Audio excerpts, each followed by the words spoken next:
The highly intelligent philosopher Tyler Cowen wrote a book titled Stubborn Attachments. In it, he attempts to define what, exactly, makes a society great. He thinks that establishing an environment where everyone is free, successful, and accountable is the key to the solution. It is my goal to simplify his complex concepts for you here. Why? Because his thoughts can help us shape a better future. Stay curious and informed. Subscribe, ring the bell, and hit the like button to keep up with our latest discoveries and insights. Introduction is the title of Chapter 1. It establishes the foundation for his idea of a wealthy and law-abiding society.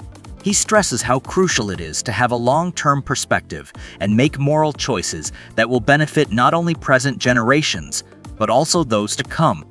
Cowen contends that since our present deeds have a major influence on the future, we should be aware of how our activities affect the world. Say you are putting in a tree.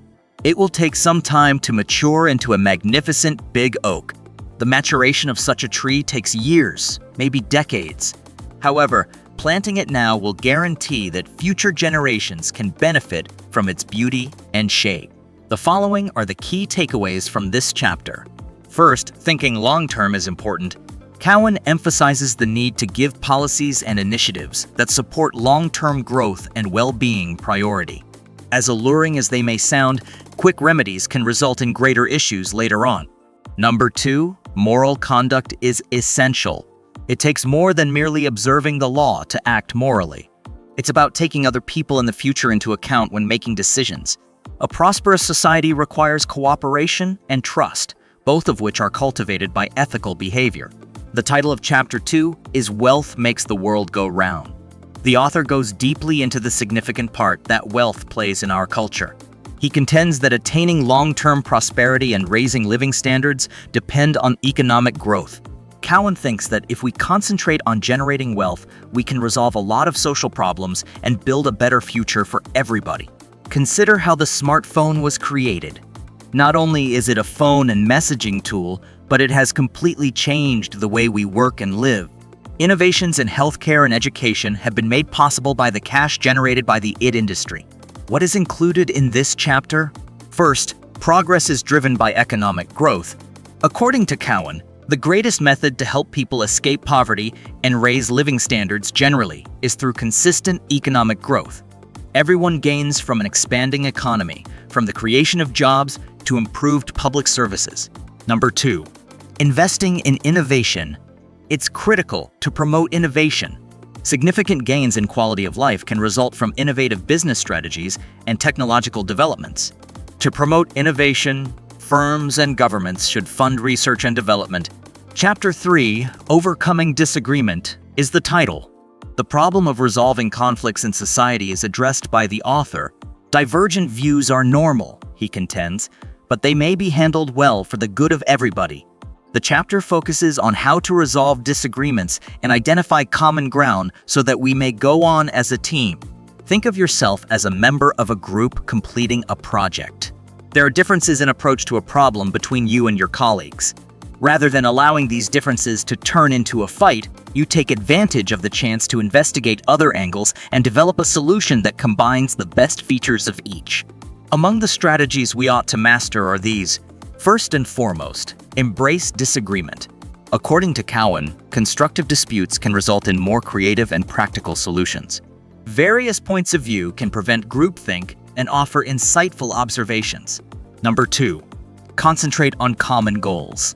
To resolve conflicts, it is critical to establish common goals.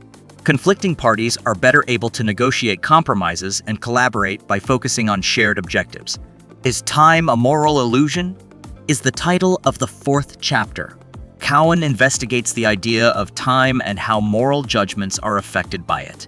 He explores whether or not our understanding of time as a linear development serves as a helpful framework for moral decision-making, or if it is an illusion that clouds our moral judgments. Consider yourself debating whether to fund a project that will help the current generation but may endanger the next. Should you regard time as a rigid hierarchy, you may put short-term benefits ahead of long-term prosperity. But if you have a more flexible view of time, you may give the long-term effects more consideration. What knowledge does this chapter therefore affect us with? First, analyze time's ethical role. Cowen challenges us to consider the moral judgments we make on the use of time. Do we think about how our decisions may affect us down the road, or are we just overly preoccupied with the here and now? Number 2, long-term thinking. Thinking beyond the here and now is frequently necessary for moral reasoning to be effective. Making decisions with the long-term effects of our choices in mind can help us act more responsibly. What about redistribution?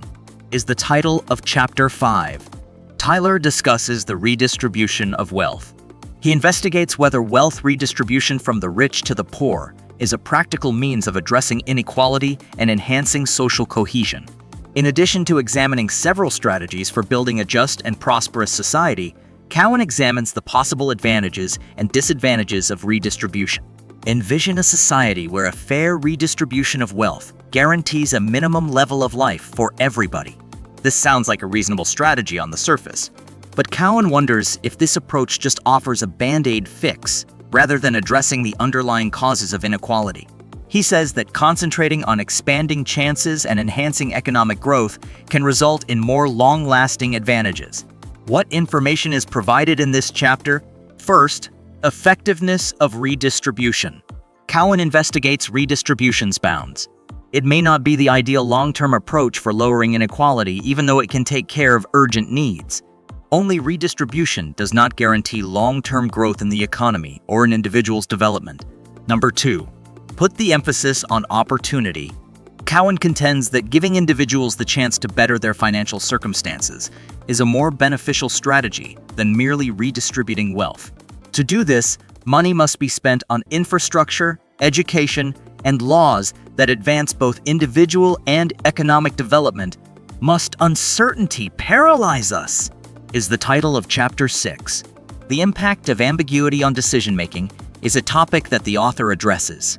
He investigates whether we should behave out of dread of the unknown or whether we may develop appropriate coping mechanisms. Cowen contends that although if uncertainty is a necessary component of life, it shouldn't prevent us from moving forward. Assume that you are thinking of starting a new business. You are apprehensive about the investment's potential return because the future is unpredictable. Cowen advises leveraging uncertainty as a driving force to acquire more data, develop thoughtful plans, and make defensible decisions rather than letting it deter you. Managing risk and making the best choices feasible in the current situation are key components of embracing uncertainty, which includes acknowledging that not all events can be predicted. What lessons does this chapter impart? First, accept uncertainty.